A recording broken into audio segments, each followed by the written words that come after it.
Well, thank you very much. I think you probably noticed the cabinet room is getting more and more beautiful. You can see the flags behind us of the different forces and the American flag and various others. It's, I think, quite spectacular. It's never looked this good, and hopefully we're going to do work that's never been as good. So I think that's basically what's happened in our first year. We've had an amazing year, and this will be our first cabinet after the year, so we're starting our second year. Tremendous progress has been made. I want to thank my entire cabinet for 12 months of unprecedented achievements. We really have. I mean, it's unprecedented.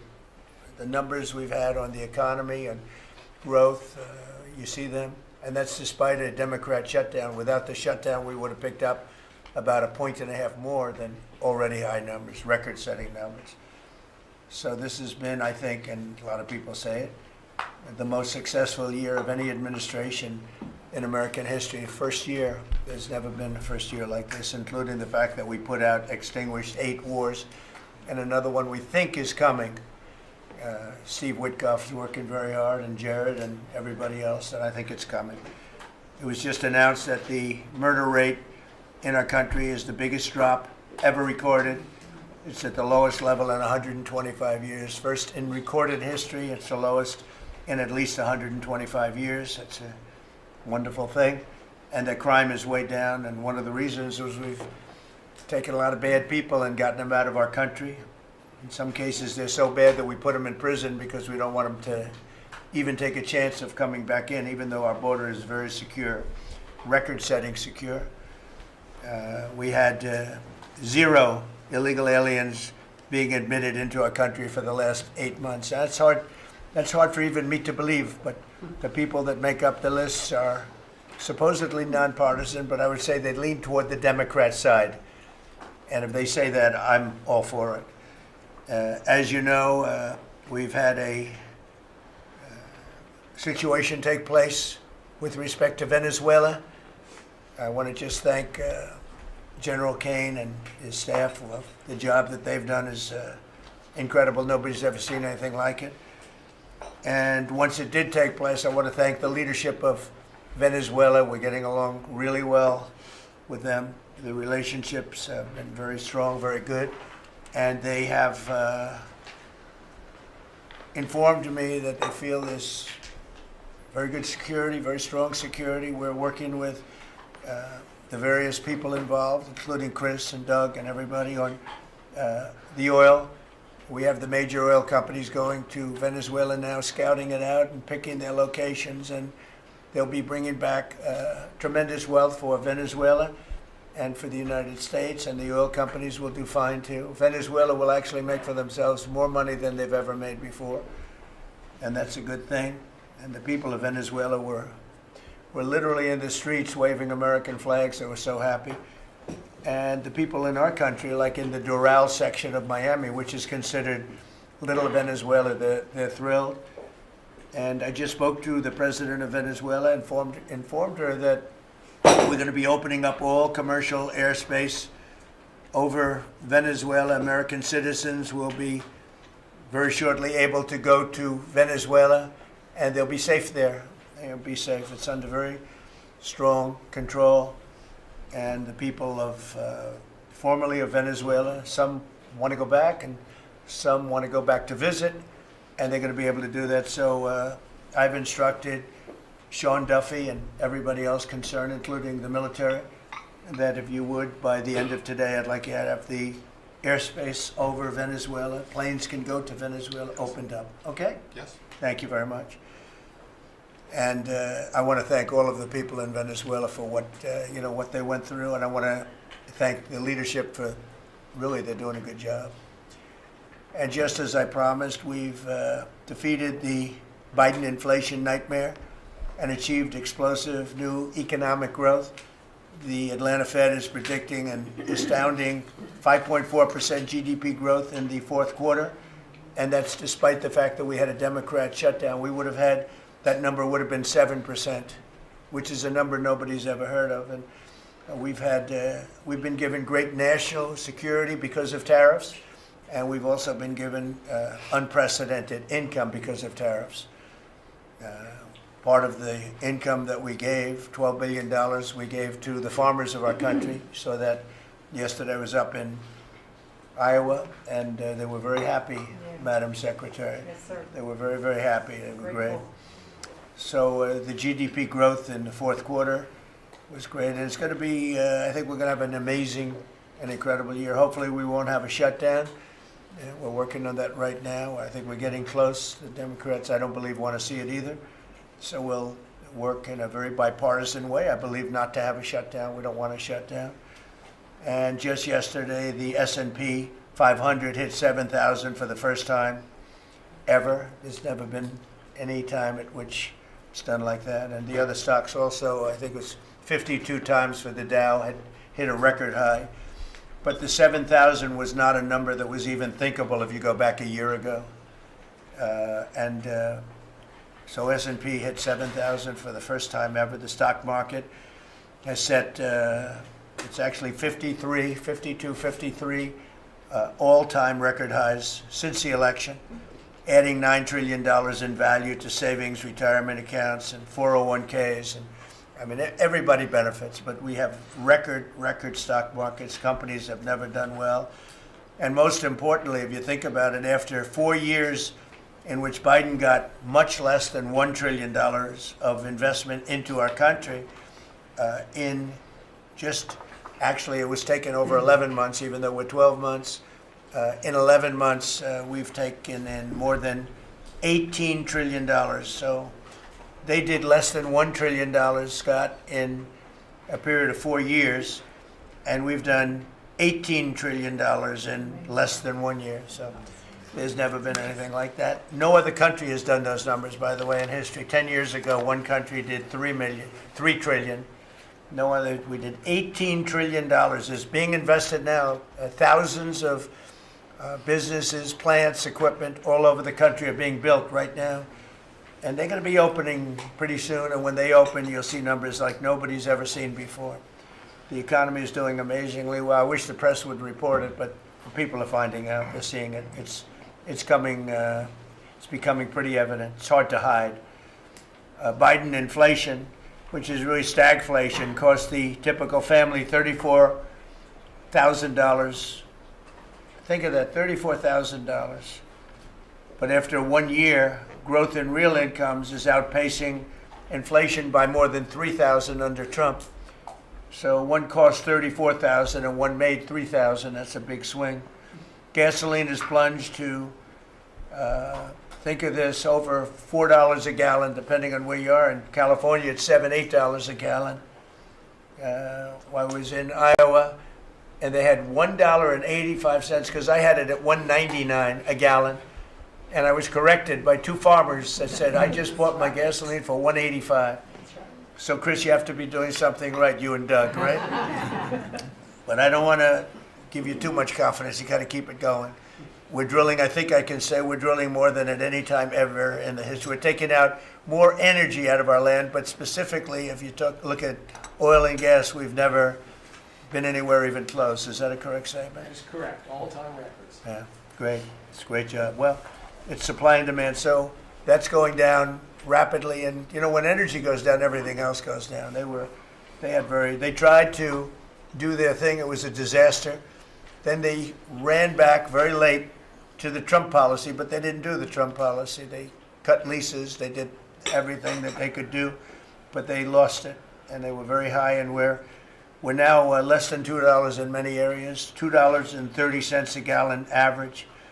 Grocery prices, airfares, hotels, car payments, and rent prices are coming down very fast. And you don't hear the word affordability issued by the Democrats anymore. Now they're going into other things because they're getting beaten badly on affordability. Remember that when I was elected, I came into office, I inherited a total mess, starting with eggs, which were 4 times higher than they were just a year before. And Brooke got them down very quickly before Easter. They said they wanted me to buy plastic eggs for the egg hunt, at the very famous egg hunt at the White House. Sir, would you buy plastic eggs? I would buy a lot, like 100,000 eggs. I said, we're not going to buy plastic eggs. And by the time we had the egg hunt a few months later, we had the prices down pretty good.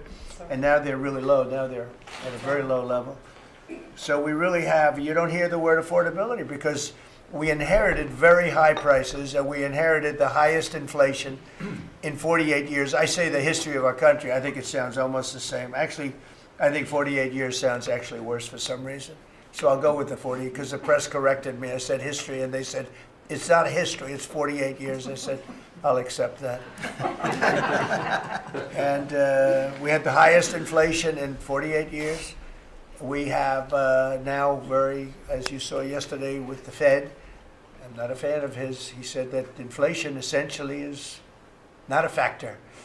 It's really been pretty amazing. I just put out a statement about his statements. I won't repeat them here because they're too angry. And thanks to our tax cuts, millions of Americans will soon receive record-setting tax refunds. You're going to get a lot of tax refunds, with the average refund expected to be over $1,000 higher than it has been at any time. So we're going to be getting some pretty good refunds, a lot of people.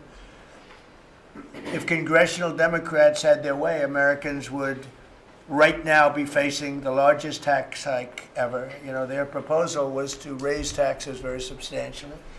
And our proposal, which is in the great big beautiful New Deal, it's a New Deal in its own way. It's a Republican version of the New Deal. Right behind you is a nice picture of FDR. This is a much better deal than the FDR deal. But we have the great big beautiful bill, and it's given tremendous tax cuts and a lot of other things. People are now finding out how good it is, and it's just kicked in as of January 1st, by the way. So we're really starting to see it.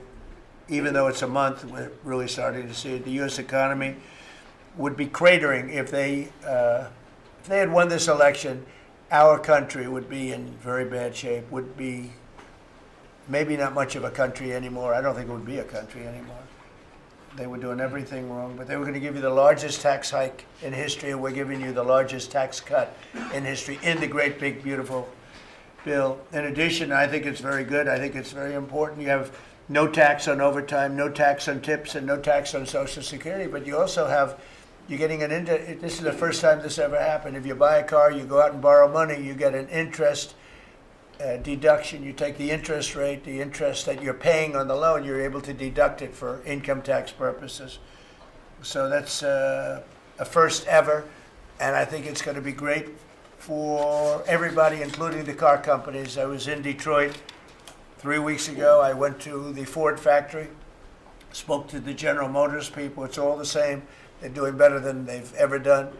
The factory I went to was like a World War I, earlier than World War I factory opened up. One of the oldest buildings, but one of the biggest. And Ford was getting ready to close it a couple of years ago, and then they saw that I was doing well, and it looked like I would have a good chance of winning. And they kept it going, barely going. And last week they announced, during my visit, they announced that they're going to round the clock production. They never thought it was. I said, did you ever think? I spoke with Bill Ford and the president of Ford. They were both there, and they said, we can't even believe it. We were going to close this building 2 years ago, and now it's going round the clock. He said, we cannot. I mean, they said, we wish it was twice the size, but they're now building additional plants in the United States, as is everybody else. You have AI building, but the car companies, I love the car companies, and you have them, they're all coming back. They're coming back from Mexico, they're coming back from Canada, they're coming back from Japan, and they're coming back from Germany, all over Europe. They're coming back, they're building here because they want to avoid the tariffs. They don't want to pay the 15%, in some cases 25% tariff. Could be a lot higher than that if it wasn't working. So because of that, they're all coming back. One statistic yesterday that Scott told me is that for the first time ever, tell them about the steel in Japan, that we are now making more steel. Go ahead, please. So yesterday they reported for the first time in 26 years, the United States of America produced more steel than Japan. And that is entirely driven by your tariffs. Amazing. Thank you.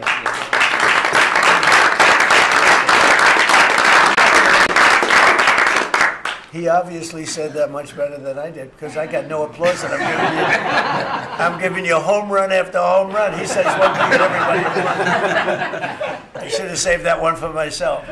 No, but think of it. First time, they read almost 30 years, but I guess it's 26, 27 years that we are now producing more steel than Japan. Japan being a big steel producer. Japan and other countries really took our steel production away from us. Now, if you think of this, 3-4 years ago, the steel companies were all closing up. We worked a fantastic deal with U.S. Steel. We saved U.S. Steel. And now it's all coming about, but and that's just the beginning. There are a lot of steel plants right now being built. So that's an amazing number. Nobody would have believed that. If you would have said that 3, 4, 5 years ago, people would have said, yeah, it's not a true fact, but so it has to be true because otherwise you question me on everything. I have to be extremely accurate. I don't exaggerate it. I don't want to exaggerate because you will call me. You don't call other people, but you would call me under my most favored nations policy, which I think is the most important thing, Bobby, of all what we've done, because we're bringing drug prices down by 80, 90%, depending on the way. You could say 5, 6, 7, 800%.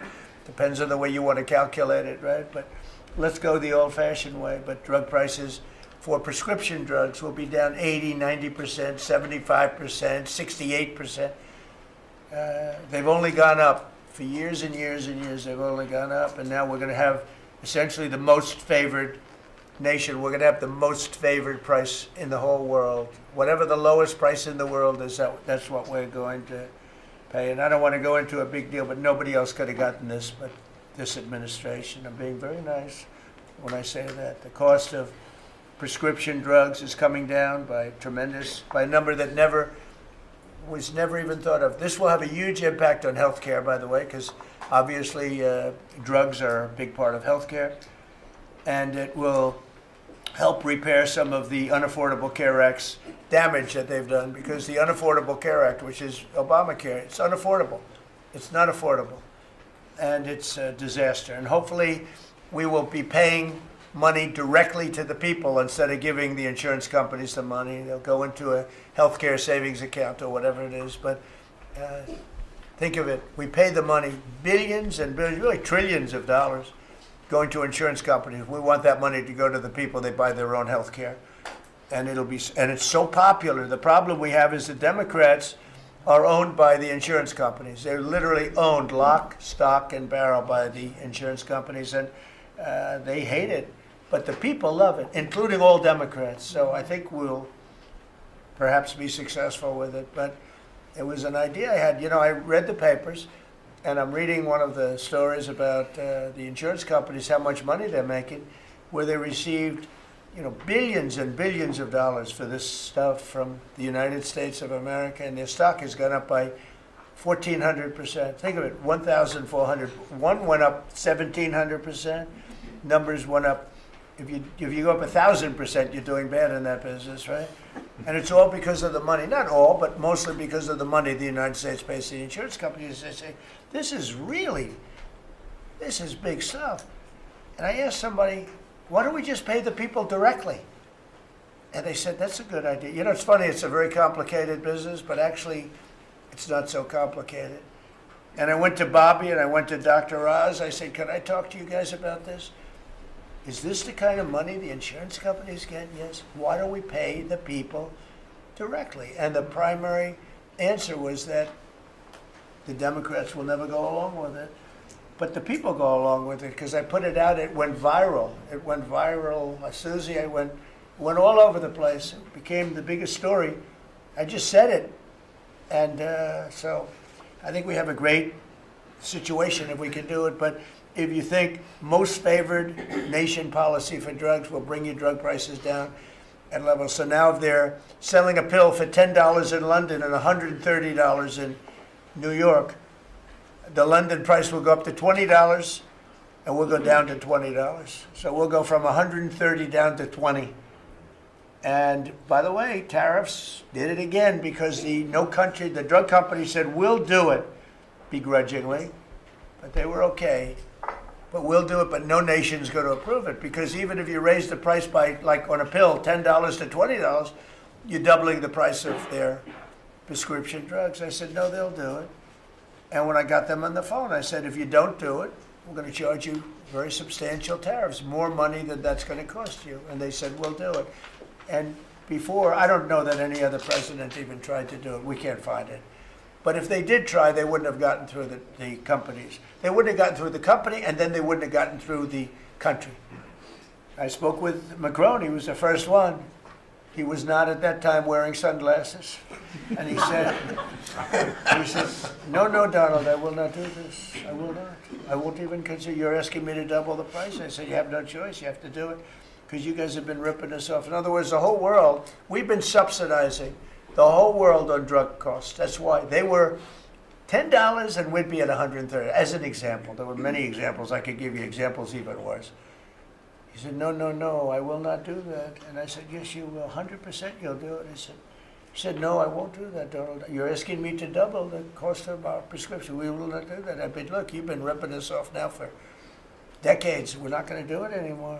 You can do it under Biden and Obama and other people. You're not going to do it under us.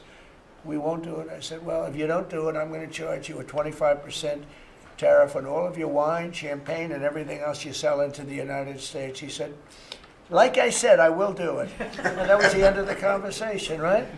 That was the end of the conversation. So now we have favored nations that everybody said would be impossible to get. And I then had the same conversation with 15 other countries. Every one of them agreed. After a short conference, they all said no. And then within a matter of seconds, they said, we would be very happy to do that. Thank you for asking in such a nice way. And it's a great achievement. I think it's going to be one of the best achievements we've had in this country in a long time. So we're going to be knocking drug prices down at levels never seen before. I want to thank the drug companies because once they agreed, they really did. They felt it was very unfair. One of them told me it's actually a relief to agree because this has been just a rough thing for me, to justify it. Because they couldn't justify it. I said, how come in London I can buy something for $10 and in New York I have to pay $130? And they go, well, it's research and development. I said, yeah, but you have research and development from them. Made in the same factory, made in everything.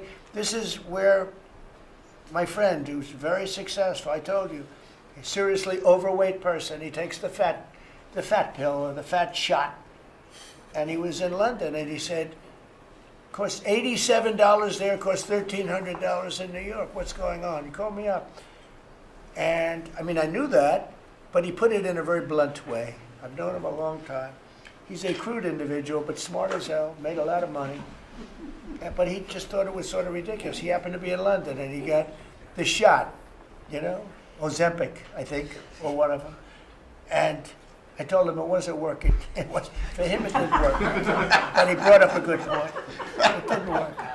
I told him, he knows who I'm talking about. He's going crazy. He begs me not to mention. He's not talking about me, ladies and gentlemen. No, it's not our great vice president. No, but he begs me not to mention his name because he's become very famous without mentioning his name. And he is actually a very well-known business person. But he did make a point. But I knew the point very well. We were always paying far more than any other nation. We were subsidizing the world. Right now, there's no more of that. So we're going to be bringing the drug prices down at numbers never seen before. It's going to have a huge impact, positive impact on healthcare. So with that, we are going to ask a couple of people to say a few words. And we're not going to go through the whole table because the last time we had a press conference, it lasted for 3 hours. And some people said he closed his eyes. Look, it got pretty boring. In all fairness, I love these people. But there's a lot of people. It was a little bit on the boring side. But I didn't sleep. I just closed them because I wanted to get the hell out of here.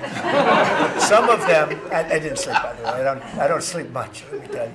But, it's funny. Some of them got me in a blink. When you go like, and they took me as at the closed segment of my cycle. And they said, he's sleeping. And besides that, Marco, between these two guys, if I was sleeping, they'd be waking me up very soon. They'd be knocking me, come on, you gotta wake up, boss. But no, we've had great meetings. Look, we're the most transparent presidency by far, and I love going around the room, but we're gonna pick a few people. I think I would like to ask Steve if he could just give us a brief description of how well we're doing in the Middle East, because we have peace in the Middle East now. There's a couple of little minor flames that we put out very easily. And very importantly, we got our last hostage back, which is incredible. Unfortunately, this was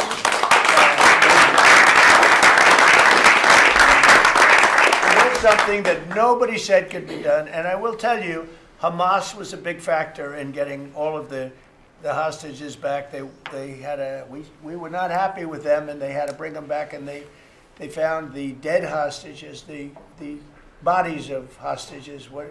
And those parents wanted their sons back, I think in all cases sons. But they wanted their sons and their family. They wanted their sons back as much as the people that had living hostages that we got them back to. So we got the 20, but remember, we got hundreds back previous to that. But I always said getting those last 20 back is going to be very tough. And we got them back, and we got all of the bodies back also, which to those parents was just as important as getting back the son that was living. Steve, could you give us a little description, please? Well, your policy of peace through strength, that's what delivered them home. Without that pressure, it never happens. We are in the second phase now. We've stood up for the first time, Mr. President, on your behalf, a technocratic, all Arab government. We've got the terrorists out of there, and they're going to demilitarize. They will, because they have no choice. So we expect that. Pardon me? And now we want to get Hamas no guns, right? Right. They're going to give it up. They're going to give up the There's a good chance we're gonna AK-47s. get that. A lot of people said they'll never disarm. Looks like they're going to disarm. And they did help us with those bodies, getting them back. Look, And that no. family is so grateful to you. They called. I Yeah. spoke to them. Jared spoke to them. You know, it's an amazing story. He broke his shoulder, but he went out there because he didn't want his friends to fight alone. He would be alive today, but for that, he had no reason to go out with a broken shoulder, and he went out and fought them courageously And died. and died. That's right. This is a great story, and the parents are great. They were the only ones who didn't, they came back pretty rapidly, actually, considering. And we had got some back initially with the initial group. After that, we had to get a lot. That's a tough job. That's a nasty job, too. Who would want that one? That's a nasty job. And between Israel and Hamas working together, if you can believe it, they got them back. And we got the last one back yesterday, and the parents are so happy. It's amazing, actually, how... We sent a message to the parents on your behalf, as you suggested, and they were so grateful. I guess grateful to me is a much better word, because it's hard to be happy, but they were, actually. I mean, they couldn't believe that they had their baby boy. The mother said, my baby boy back. It's a very terrible thing. Steve, Russia, Ukraine, we're making a lot of progress. Could you explain that? The Ukrainians actually said that we've made more progress since Geneva than they've seen in the last 4 years of that conflict. So we had 5 Russian generals last Sunday in Abu Dhabi with Jared I and Dan Driscoll, and we think we made a lot of progress. The talks will continue in about a week, but lots of good things happening between the counterparties discussing the land deal. They're talking together.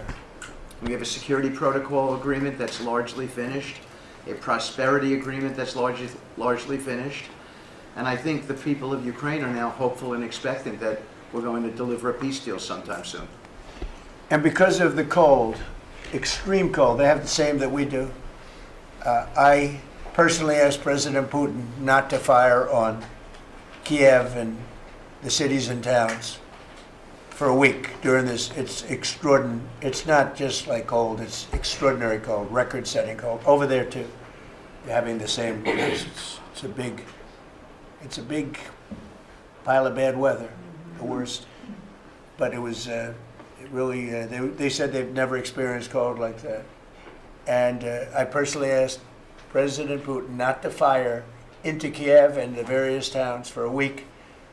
and he agreed to do that. And I have to tell you, it was very nice. A lot of people said, don't waste the call, you're not going to get that. And he did it, and we're very happy that they did it. That's correct. Because on top of everything else, that's not what they need is missiles coming into their towns and cities. So I just thought I should say it.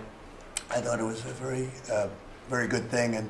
And Ukraine was, almost they didn't believe it, but they were very happy about it because they are struggling badly. I They're think it struggling. shows, Mr. President, how you provide an overarching sort of presence in these negotiations.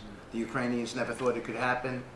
The Russians are doing things maybe that people wouldn't give them the credit for doing, and I think it always comes down to your indomitable spirit. Well, it was a good thing. You know, if you think it's cold over here, they say in Ukraine you can add another 20% to it. It was very cold place anyway, but this was, they see numbers that were so, they'd never seen numbers like that, cold numbers like that. So it was, I thought I should mention it. Could I ask Scott Bassett, we have so many things happening, could I ask you to maybe say a few words, please? Yes, sir. So the one big beautiful bill that was passed on July 4th last year, we're starting to see the effects kick in. You mentioned the great economy. One of the things in the one big beautiful bill, Mr. President, it was an honor to host you, and as you said, the best rapper in the world, Nicki Minaj, at yesterday's Trump Accounts Summit. We've now had 1 million people sign up for Trump accounts just this week. We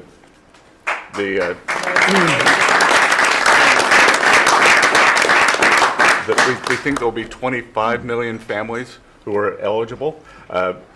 The segment that you and she did has 1 billion hits on the internet. So we're telling everyone, go fill out form 4547, trumpaccount.gov. So thanks to you, the Trump accounts, the next generation's America will benefit from today's record-breaking economy, record-breaking markets. Sir, when we came in, the Biden administration had destroyed the American people with the 3 I's: immigration, inflation, and interest rates. Immigration, check, you close the border. The inflation, as we've heard, back down to target. Prices are coming down. And interest rates, we hope there's more on the way. We've got gains in wages, low prices, and I think 2026 is going to be the year for the Trump boom. It's going to be a supply side boom. I enjoyed the trip out to Iowa. In the diner, the staff there was thanking you for the no tax on tips, and they're expecting big refunds. From that, we saw the CEO of John Deere, who said, thanks to your tariffs, new plants in Indiana and North Carolina coming. 2 massive plants being built by John Deere. And he's the chairman and CEO, wonderful guy. And I said he was at the event we had in Iowa, which is appropriate, John Deere, Iowa. But I said to him, so what are you doing? He said, we just announced 2 massive plants. In fact, they're going to have 1 plant for excavators. And he said, there hasn't been an excavator built in this country in 50 years or something. He said they're taking it out of Japan and they're moving it into the United States. They're 2 very big plants. And I said, so why are you doing it? He said, because of you and because of tariffs. I said, if we didn't have tariffs, would you be doing it? He said, absolutely not. So it's very important, and I hope we're going to be successful with the Supreme Court case because we're waiting, and we're taking in hundreds of billions of dollars. And we don't want to give it back, number one. And number two, and you know, the people that are fighting us on that case, by the way, are China-centric. These are people that are for China, but they're also outside of the United States. These are countries that have ripped us off for years and years, charging us tariffs. And now we're doing an amazing job, and we're getting it back. We're getting it all back and then some. And they're the ones that are leading that lawsuit that we have in front of the United States Supreme Court. So it's a very important lawsuit for our country, and hopefully it's going to work out. We're waiting a long time, but hopefully it's going to work out. We've taken in hundreds of billions, even trillions of dollars, and certainly we've taken in trillions of dollars of, you know, a big part of that $18 trillion that's coming in is because of tariffs. They're coming in, they're building because they don't want to pay the tariff, and The tariffs are very, steep. They could be much steeper. You probably saw I put out a truth today, and the tariffs could be much steeper. We've been actually very nice about it. But even being nice about it, we've taken in hundreds of billions of dollars, and honestly, they've given us tremendous national security. The power that we have because of that, they have given us tremendous strength and national security. Go ahead, Scott. Yes, sir. And the IEPA power you used on the tariffs, as you said, we're bringing in tens of trillions of investments. The tens of trillions of investments turns into factories construction, which turns into factory jobs, which turns into consumer spending. You've right-sized the government, so government employment is down. Private sector is up. Growth was a stunning 4.7, 4.8% in the past 2 quarters. Biggest back-to-back gains in a decade. And we are doing that with government finances improving. So that will bring down the borrowing costs, the calendar year budget for 2024, 7% deficit to GDP, highest when we weren't at war, not in a recession, all the way down to 5.4% and getting better. Biggest decline since 2014. Generational gains in productivity, soaring productivity. We're going to lift workers' pay, record high prices, record high profits, and stock prices are soaring. You got a manufacturing renaissance, and all the key inflation metrics are trending lower. Over the past 3 months, the consumer price index is just 2.1, and core prices are even lower at 1.6, and I think that could trend below 1, given energy, as you talked about, the pharmaceutical discounts, and rents. So we're expecting a great year in 2026, Mr. President. And we're going to be announcing next week, I think sometime, Scott and Howard and everybody, we're going to be announcing the head of the Fed, who that will be. And it'll be a person that will, I think, do a good job. We're paying far too much interest in the Fed. The Fed rate's too high, unacceptably high. We should have the lowest. And I think you read my statement today. I put out a statement before the meeting. But we should have the lowest interest rate anywhere in the world, because a lot of these countries are successful only because of us, because we allow them to have surpluses. And without surpluses, some of the countries that you most respect financially, that you say, oh, this one, that one, this one, that one, they're successful because we allow them to have surpluses. And we could easily stop that with the powers that we have, but we don't. We took some of it, but we took really just a small portion of it compared to what we could take if we wanted to. We should have the lowest interest rate anywhere in the world. They should be 2 points and even 3 points lower. And if it was, each point is the equivalent of, I would say, $500 billion. So if you got 2 points low, you have $1 trillion in saving, and it's almost, if you call it just a paper expense. You can do it with a pencil. It's not cutting. It's not saying we have to get rid of jobs, or it's just like literally so easy to do. But we have a guy that doesn't want to do it because he's, I think he's politically biased. I really do. I believe he's politically biased because most smart people say it's not even a question. But despite that, we were able to bust through. It's like busting through a wall. We're able to bust through a wall, and we have the kind of numbers that Scott and Howard with the steel and other things talk about. What would you say, Howard, in terms of how we're doing, generally speaking? Great businessman, very successful guy. He's doing a really good job. What would you say? Well, no one, before you walked in the door, no one thought our economy could grow 2%. Fourth quarter, with the shutdown, 5.5%. And that means the first quarter, you could see the United States of America, with its $30 trillion economy, grow in the 6% range. And no one thought that was possible. That's how you get jobs. That's how you get money down. That's how you fix the deficit. You are fixing everything with your policies. You have changed America and created the golden age. Thank you. And with the help of the Fed, because we really, we want help, not hindrance. Why would the Fed hinder? But with the help of the Fed, with the right choice, if we make the right choice, a lot of times you make a choice, you think it's good, and it turns out to be not good. But with the help of the Fed, we could hit numbers that have never been hit before. We could hit 8, 9, 10. There's no reason why not. And, I talk about, if you go back 20 years, 25 years, I'm old enough to remember, when we had good news, when you announced good news, the stock market went up. You announce anything good, the stock market went up. You announce bad, the stock market went, and that's the way it should be. But now it's over the last 15 or so years. If you announce good news, that means they're going to raise interest rates because they want to kill it. So you can never really be that successful because you announce all record numbers, great, because they're afraid of inflation. But growth doesn't have to have any impact on inflation. It can make inflation go down in many cases. So, and you've seen that with us. I mean, we're growing at a much faster rate than anybody thought was possible. We have very controllable inflation. With Biden, we were getting killed, and we had the worst inflation in 48 years in history, in the history of our country. And that's with going down. So growth is a great thing. It doesn't mean inflation. And I want to go back to a system where when we announce good news, they say that's great. We can lower interest rates instead of raise interest rates. And by the way, if inflation comes, we'll take care of it when it comes. But you know, they're trying to guess it, and they're trying to get it 10 years before in advance. And you know, we want to make this country greater than ever before, and I think we're doing that. But we want to make it that when we announce great news, everything goes up. If we announce bad news, that happens too. We bring it down, and we control, and we do what we have to do. But we can have numbers in the upside like nobody's ever seen before. I want to ask Bobby to say a few words, if he would, about some of the incredible things that we've been doing in your department with Oz and everybody else.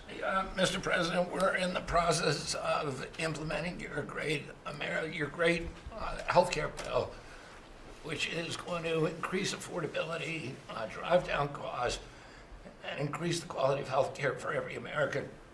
You mentioned MFN, Most Favored Nation. We now have agreements with 16 of the 17 drug companies. And you asked us to do something, you know, Clinton had promised to do this, Biden had promised to do this, Obama, Bush had all promised to do it, none of them succeeded. It was regarded as impossible, and you made it 10 times harder. As you said, not only do I want MFN, but I want them to all reshore their production to this country. And they don't have any money to do it because we've taken it all from them. And I want to make sure we continue to lead the world in innovation. We succeeded in all of those goals, and the proof that we did that is after we signed those agreements, the stock prices for those companies went up $1.3 trillion. Amazing. And they are reshoring. Eli Lilly is building 6 new plants, including an API plant. So the next time that we have a pandemic in this country, we're not going to be stuck buying API from China, who cuts us off. We're going to be able to make it right here. Novo Nordisk is building 4 new plants, and we are going to be releasing Trump RX so that every American can get the lowest prices in the developed world. In some cases, they're going to be lower than the lowest prices in the developed world. And that's going to be happening sometime probably in the next 10 days. So we're doing rural health care. We sent out $10 billion last week. The states have that money. They're going to be giving it to rural hospitals sometimes in the next 2 weeks. And we're going to revolutionize rural health care in this country.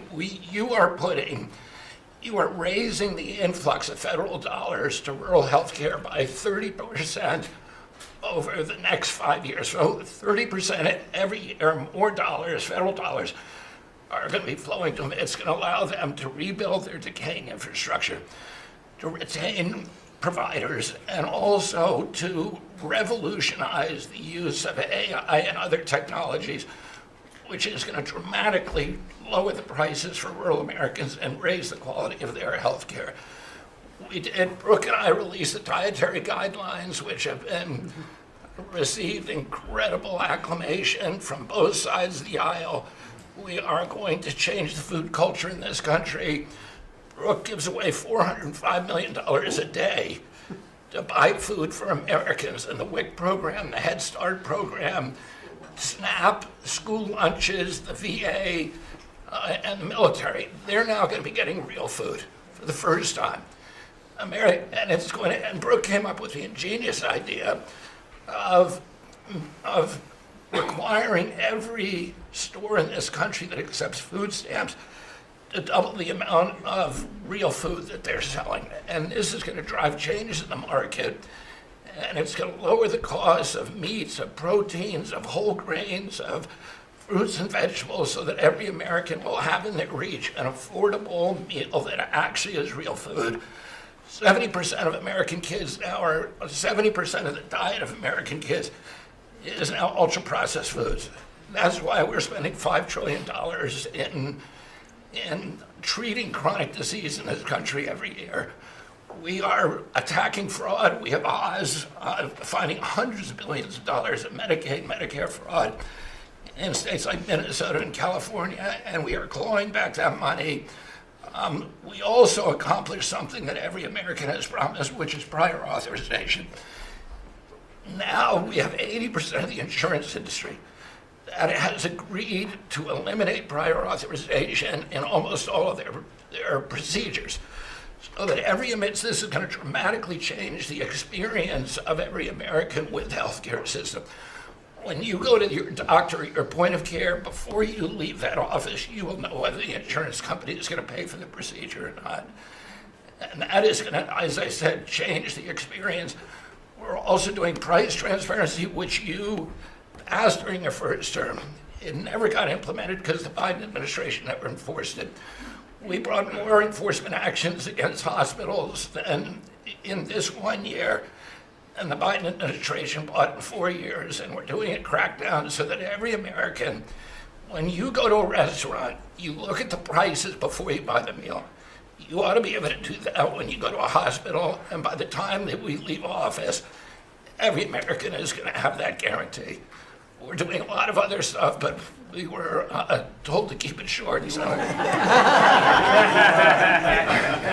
And the autism that's moving along, really, is that We've commissioned now dozens of studies, maybe over 100, and we are going to get those done for you. Good. That's so important.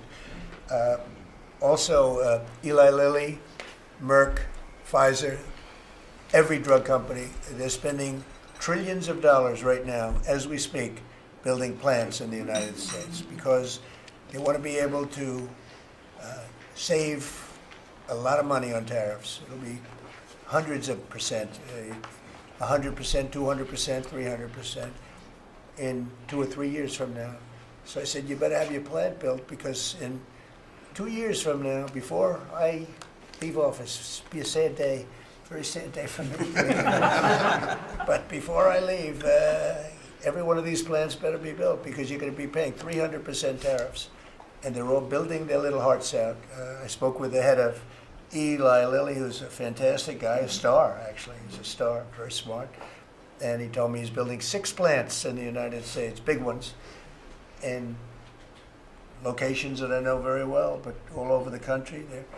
Merck is building, and Pfizer's building, and every one of them's building, and foreign companies are building. So it's an amazing thing that's happening, and you're doing a fantastic job. I read an article today where they think Bobby is going to be really great for the Republican Party in the midterms. So I have to be very careful that Bobby likes us. But we're letting you do your job, right? Thank you, Mr. President. Thank you. You're doing a great job. You and Oz and the whole group, they're doing a... I'll add this, and Marty McCary has done an incredible job at FDA. That's true. Last month, we approved more gene and cell therapies than any time in history. And we're making this a safe and productive and encouraging ecosystem for biotech so that China does not steal that industry from us. Fantastic. I'm going to ask Scott Turner to speak really quickly about housing because, in my opinion, I have very strong opinions on housing. That's what I did for a long time. I did good with it. But, you know, we got to get interest rates down even lower. They are now pretty low, but we got to get them lower. And I'm a big factor, to me, the biggest factor is interest rates for housing. Only in that, you know, you have a lot of people that have become wealthy in the last year because their house value has gone up. And, you know, when you get the housing, when you make it too easy and too cheap to buy houses, those values come down. I don't want those values to come down. We have millions of people that own houses, and for the first time in their life, they're wealthy because their house is worth $500,000 or $600,000 or more or less, but more money than it's ever been worth before. I don't want to do anything to knock that down, and so I want to be very careful with this. You know, you make housing, I can turn on housing immediately, but you make it too easy and you're going to knock the value down of people that own houses. I want to, for those people, those millions of people that own houses, we're going to drive those values up. But we're also going to try making it easier for people to buy. The best thing that can happen for both groups of people is lower interest rates. And those interest rates are coming down. And with a proper, intelligent person at the Fed, that person will be able to work with us to get interest rates down. That covers all of the sins. It covers everything. Lower interest rates keeps the values up for the people that have housing and lets other people buy housing. And Scott, if you could just expand quickly on that. Yes, sir. You did allude to when we first came in, sir, you know, our fiscal house in America was a mess. But because of your economic policies, the economy is thriving. And I do have some good news to share. As you said, you know, good news. I hope this will make the interest rates continue to go down. But because of your policies, sir, home sales in December, they rose sharply to their strongest pace in 3 years. A lot of people, when we first came in particular young people, were concerned and asking the question whether they would ever be able to afford to buy a house in America, which is the American dream. The 30-year fixed mortgage rate dipped to a multi-year lows, driving monthly payments down for the 2 years at the lowest levels. So more people can get a mortgage now, more families can be able to afford to get a home and achieve the American dream. At HUD last year, we helped and supported over 1 million people through FHA and Ginnie Mae to be able to buy a home. 500,000 of those were first-time home buyers, and hundreds of thousands of our veterans we supported. And so that's good news that millions of people in our country are now beginning to buy homes. We also, sir, saw that you are, and we're working with you, making bold action to ban institutional investors from buying single-family homes. Those homes are for the American people. So, sir, thank you for your leadership on that. Also working with Director Pulte over at FHFA to buy $200 billion worth of mortgage-backed securities, driving down even more the cost to get a home. And so we're grateful for those actions. Also, the One Big Beautiful Bill has been tremendous, making the low-income tax credit increase, working with Secretary Bessent at Treasury to produce more projects and more homes in America. And the One Big Beautiful Bill also made our beloved opportunity zones permanent. And the media doesn't talk about opportunity zones very much, but I'll do it today because I know that they have been transformative in our country. Over 1 million people lifted out of poverty, sir, in opportunity zones, 300,000 new units of housing in opportunity zones, and a 3.4 increase in the value of houses. By the way, we have to give him credit. Senator, he's a great guy. Tim Scott came to see me, first administration, first term, and he had this idea for opportunity zones. And he gave me the idea. We did it. We implemented it. It's one of the most successful programs in the history of our country, and nobody talks about it. The press doesn't talk about it. But I want to just tell you, Tim Scott, Senator, South Carolina, did a great job, right? Did a wonderful job, yes, sir. Did a good job. He's a good man. Yes, sir. And so those have been made permanent now. Will help millions of Americans to be able to afford to buy homes. Also, the One Big Beautiful Bill has been allowing HUD to make sure, working with Department of Homeland Security, that every person that lives in HUD-funded housing is an American citizen. A blind eye has been turned prior to us being here to people living in HUD-funded housing, but no more. We're going to take account and transparency to make sure. And so there's a lot of crime that goes on in public housing, but we're coming after the criminals and making sure that everybody in there is an American citizen. So thank you for your support. We are now have taken possession of our new building in Alexandria, and we're going to save the American taxpayers hundreds of millions of dollars. So, sir, thank you for your support and your leadership. Thank you, Scott. Great job. Appreciate it. One of the things Scott said, though, is, again, existing housing, people that own their homes, we're going to keep them wealthy. We're going to keep those prices up. We're not going to destroy the value of their homes so that somebody that didn't work very hard can buy a home. We're going to make it easier to buy. We're going to get interest rates down. But I want to protect the people that for the first time in their lives feel good about themselves. They feel like they've, that they're wealthy people. And I want them to understand it. There's so much talk about, we're going to drive housing prices down. I don't want to drive housing prices down. I want to drive housing prices up for people that own their homes. And they can be assured that's what's going to happen. Chris, could you say a few words about energy, please?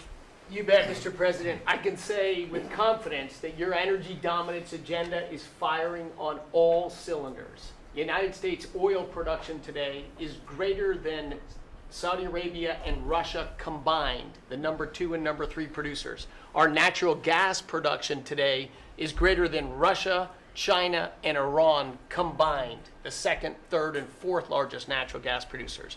Huge production in the United States. Secretary Burgum at the Interior Department has taken in more money on oil and gas lease sales in the first year of this administration than the entire 4 years of the Biden administration. And beyond oil and gas, 6 new coal leases under this first year of this administration from the Interior Department, and coal production is growing again in the United States after years of decline. And this beautiful clean coal was the MVP of the huge cold snap we're in right now. I can say with some confidence, hundreds of American lives have been saved because of your leaning in and stopping the killing of coal and revitalizing coal. Coal, over the last few days, where we're at peak demand in electricity, has delivered 20 times more electricity than solar and batteries.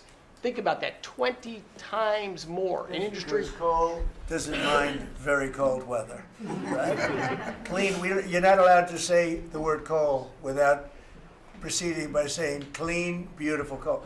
Clean, beautiful coal. It's not affected by bad weather. Rain, snow, sleet, freezing cold.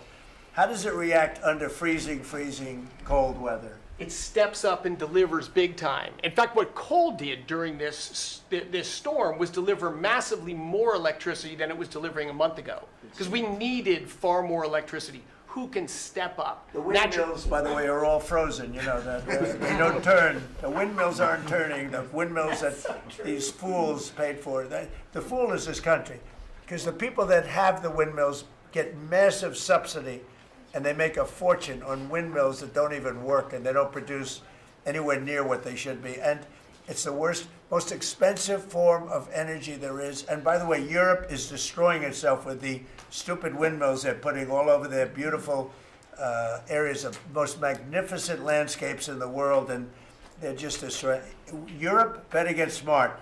Between immigration and energy, they're destroying. It's not recognizable. They've got to smarten up before it's too late. Please go ahead. Yeah, in New England, with somewhat European energy policies, at peak demand time, very cold in New England, wind, solar, and batteries that you were just speaking of delivered less than 3% of the electricity needed at peak demand time, and that's when it matters. Because if electricity goes out when it's very cold, people die. Over 200 people died in a smaller cold snap during the Biden administration. This was massively larger geographically. We have had no failure of the electricity grid, no failure of long-distance transmission lines. Local distribution lines have iced up and come down, and we have people from all over the country working to get those back up because people need their lights back on.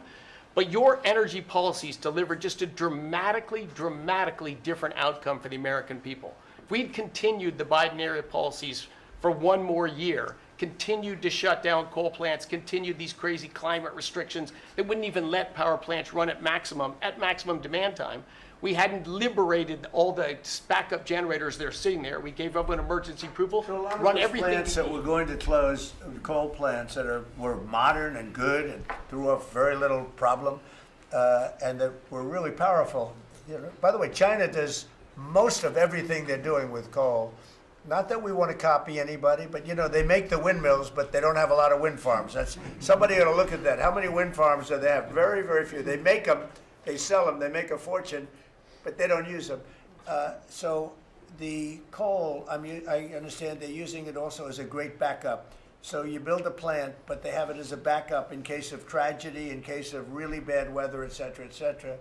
They actually store coal on the site of other plants, so that if they need emergency energy, the coal is always going to be there, whereas other things aren't. Is that correct? Exactly. Coal just Pretty good. stepped up here to 25% of our electricity during this high demand time. Natural gas, coal, and nuclear, they are what run the American electricity grid. The others are ornaments, and often expensive And you ornaments. stopped plants from Right, being prices. demolished, right?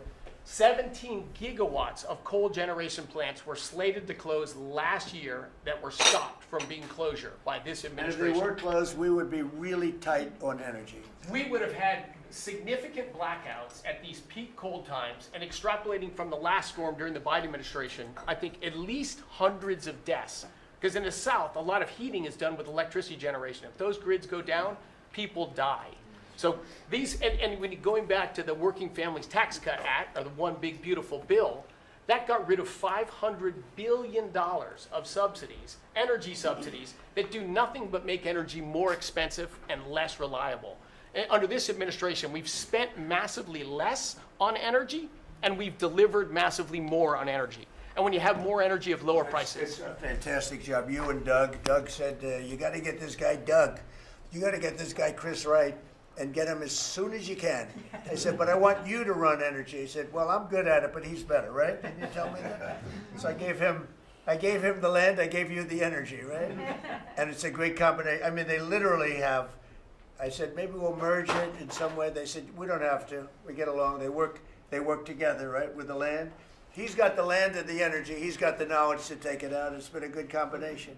This administration, the whole administration, and your leadership has been very focused on energy, because we can push down energy prices, we can lower costs on Americans, and we can raise wages by bringing jobs and opportunities here.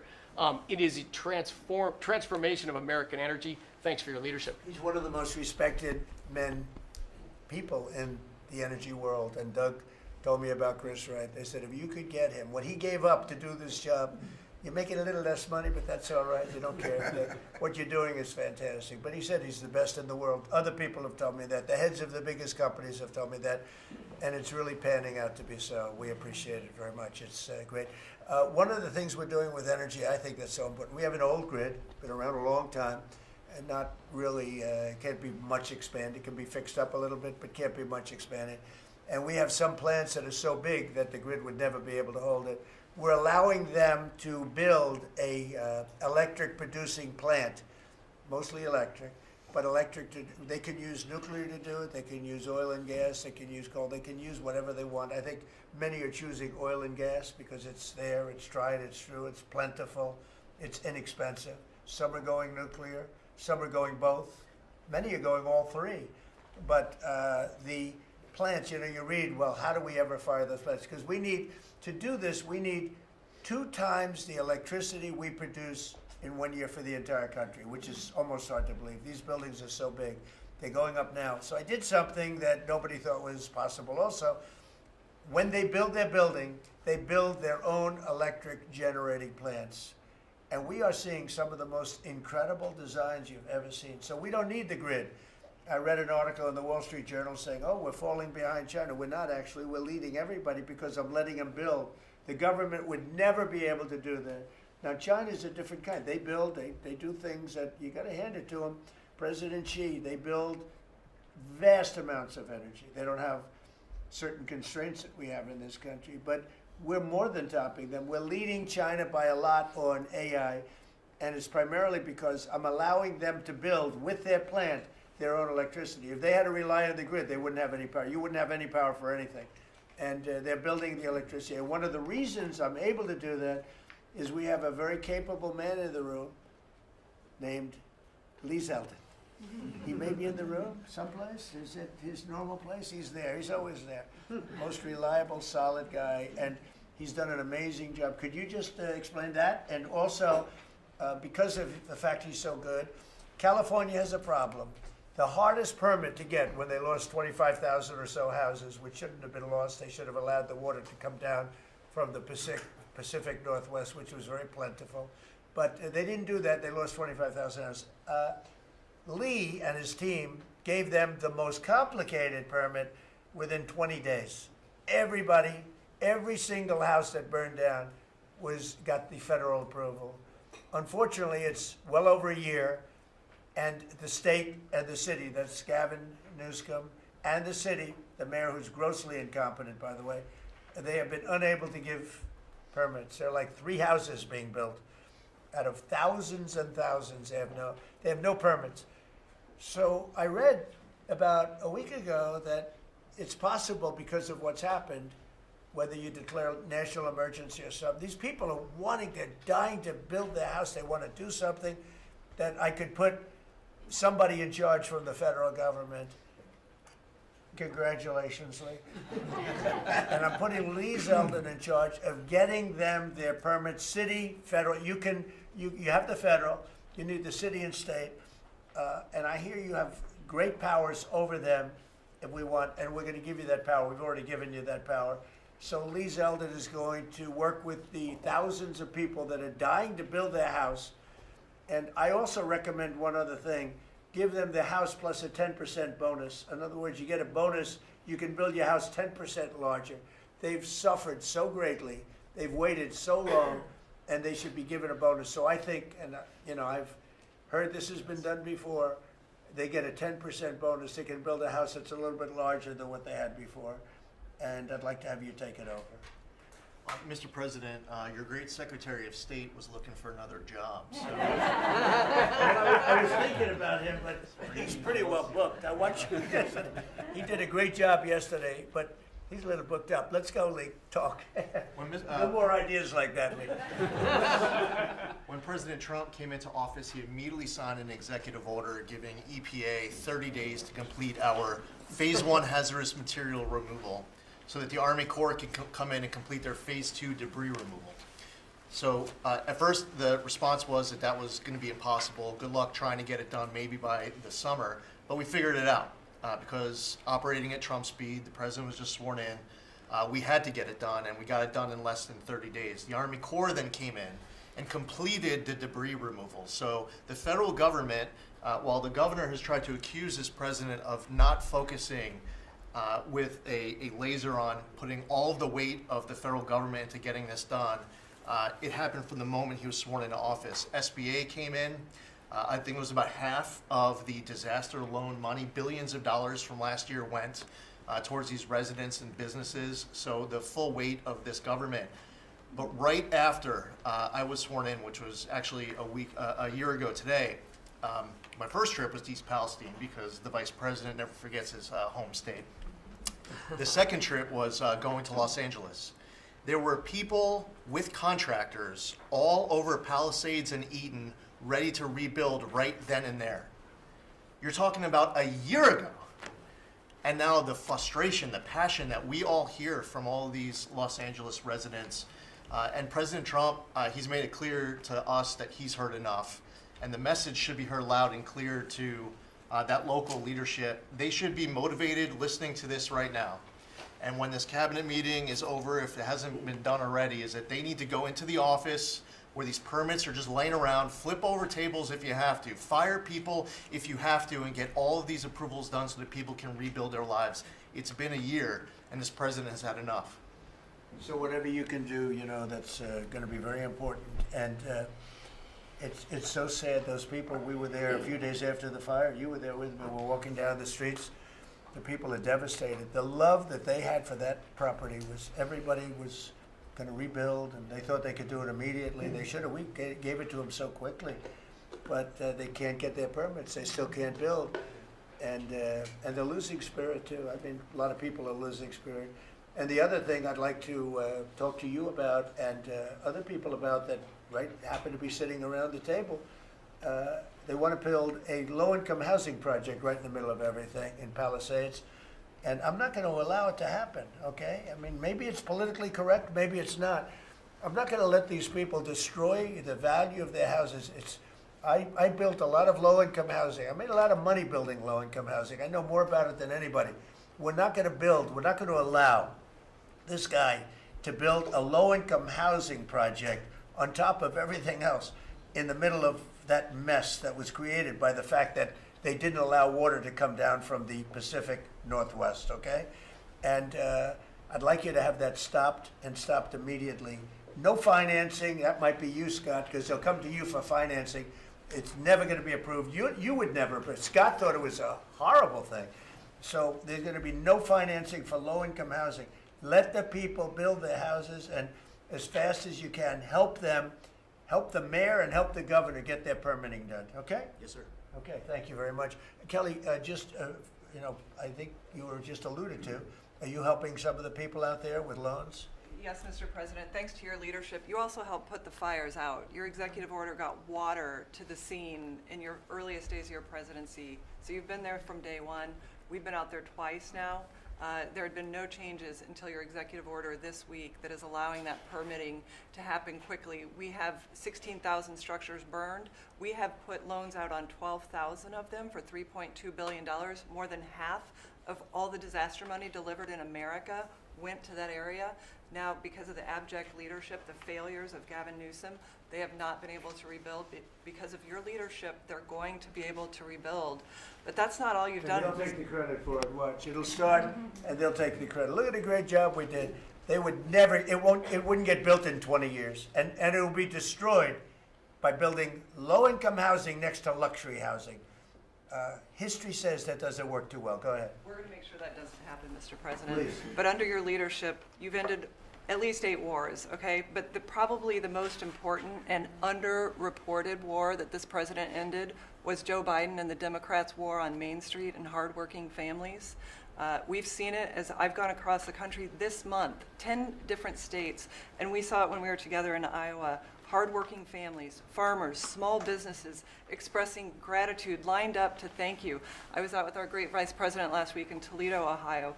They are thanking this administration for getting Main Street back. The Trump tax cuts, the tariffs, deregulation, it's all rocket fuel for hardworking families in Main Streets. And I see it whether it's talking about small business expensing 100% accelerated for Made in America factories, the 20% pass-through, but it's also working families where they have expanded child tax credits, increased standard deductions, permanent low-income tax rates, health savings accounts, Trump accounts. This president is delivering for Main Street. It's the most underreported story in this country. And I see it in Main Street businesses. All-time small business confidence hit a record under this president last year after the Trump tax cuts. All-time small business formation now at 36 million small businesses and a record $100 billion out from SBA because a record number of people want to invest in this country and hire. And whether I've talked to manufacturers about tariffs, they know that this president is bringing manufacturing back, just like Prince Manufacturing in Macon, Georgia. 500 employees machining parts for our defense, our agriculture, our automotive, our aerospace industry. They're going to hire 500 more people this year because of tariffs, because of the Trump tax cuts, and because of SBA lending. And I see this state after state as I've gone across the country, talked to hundreds of business owners, walked dozens of factory floors. This is not being covered, but it's going on in America. The number one problem is they need skilled workers. And this is something I'm working on with Secretary Chavez-Urimer. I'm working across the administration to ensure that we empower our small businesses. 98% of our manufacturers meet the small business definition. So Ford has 5,000 small manufacturing suppliers. The $18 trillion you brought in is creating an economic boom like none we've ever seen before. We are going to have 7% GDP growth. GDP now is probably underestimating where it is in 4Q, but with interest rates going down, with regulation going down, these are all taxes on small businesses, and those are going away. And thanks to President Trump, your leadership, we are seeing Main Street boom. Hardworking families have $1,000 already in their pockets, and when they get their $1,000 refund tax, I hope they all remember that every Democrat voted against them getting their tax refunds, because this is what our administration is doing, is powering your incredible economic agenda forward on Main Street. Thank you very much. Great job. I do want to say that on my left, I have a man who's doing a fantastic job, and on my right also, by the way. But we're spending a tremendous amount of time and effort on building our military. We largely rebuilt the military during my first term, fortunately, and we're greatly enhancing it now. We're going to be doing something new. We're bringing back the battleship, and I thought, like you remember the battleships from the great Iowa and Alabama, Missouri, those unbelievable scenes that you see, Victory at Sea. You'd see these incredible ships, and I thought they were powerful, but the battleships that we're building are going to be 100 times more powerful than those beautiful works of art. I mean, they were magnificent, all steel. We have the steel now, and we're going to be doing that as an enhancement, but our military is very, very strong. You may want to say something about the large fleet of ships that's heading over to the Middle East? Well, Mr. President, you had to, like so many other cabinet members have referenced, rebuild the perception of America. And at the Department of War, that meant reestablishing deterrence.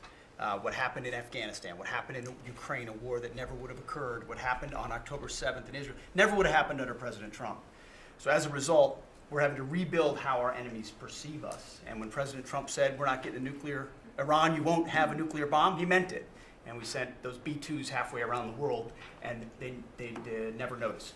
When he said, we're not going to tolerate trafficking drugs anymore in our hemisphere, we treat them like the Al-Qaeda of the Western Hemisphere, he meant it, and we're executing that. When you said, Mr. President, we're securing the border, the military was proud to do their part alongside Homeland Security to do that. Same thing with Iran right now, ensuring that they have all the options to make a deal.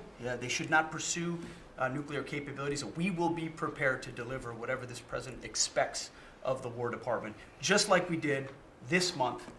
No other military in the world could have executed the most sophisticated, powerful raid, not just in American history, I would say in world history. What those men did going downtown, another country, the most secure place in the most secure base in the middle of the night, without anybody knowing until those simultaneous bombs dropped 3 minutes before the helicopters dropped. No other country could coordinate that. No other president would have been willing to empower those warriors that way to be that effective. And that sends a message to every capital around the world that when President Trump speaks, he means business, and we are reestablishing deterrence at the War Department, Mr. President. Thank you. Great job you're doing. Just to finish up on that, the Somalian pirates over the years have pirated, stolen many ships.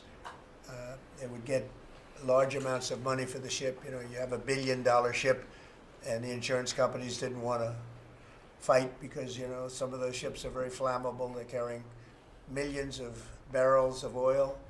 Very flammable, very dangerous situation if they're shot at. So they wouldn't fight. We notified them a number of months ago. Anybody that does that gets the same treatment as a drug dealer sending their drugs in from Venezuela or anybody else. As you know, it's 97% down by water. So the drugs coming in by sea or by water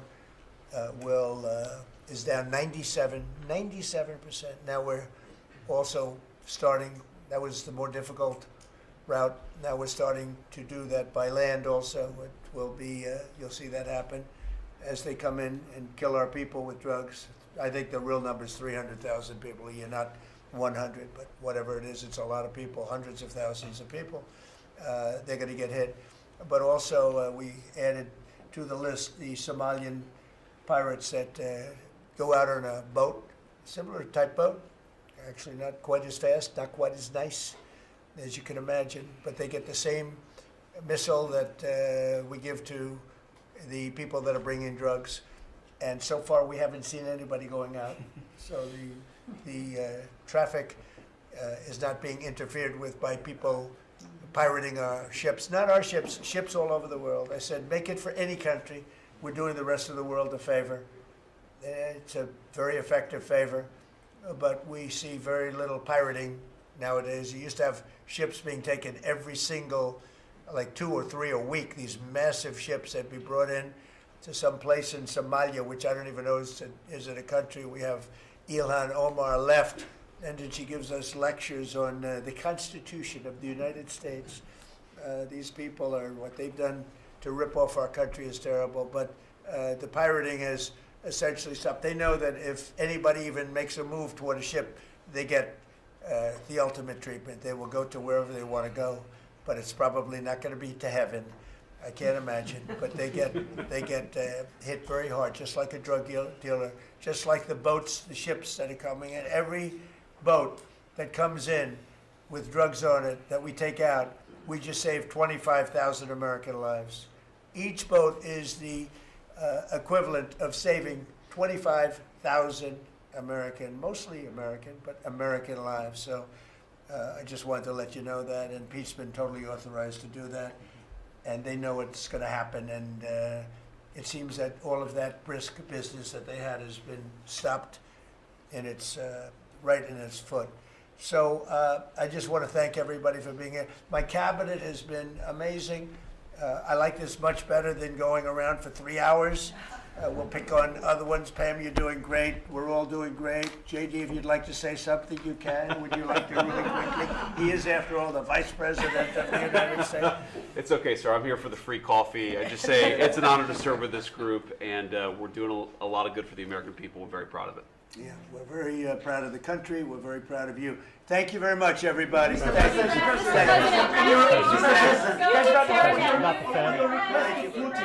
Mr. President, why not take questions? Mr. President, one question. Dr. Mr. President, on your request Thank for you. Thank you very Why much. not take guys? Thank you. Mr. President. Let's go. Start moving. Thank you, Price.